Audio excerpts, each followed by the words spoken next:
Mga boss, nakita nyo na ba itong listahan ng Time Magazine?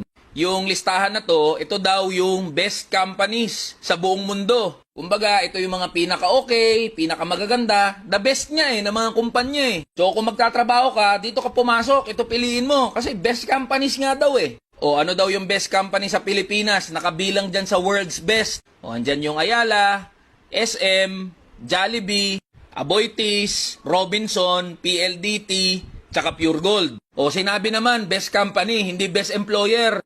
Paano naging best yung mga putang inang kumpanya na yan? Karamihan ng mga manggagawa dito sa mga kumpanyang to, napakababa ng sahod, tsaka provincial rate, contractual, nasa agency. Hindi makuha yung full benefits tsaka privileges bilang manggagawa. Kasi nga, contractual numero uno mang ape ng mga manggagawa itong mga demonyong kumpanya na to, di ba? O halimbawa, Robinson. Alam nyo ba mga boss, na kapag pumunta kayo ng Robinson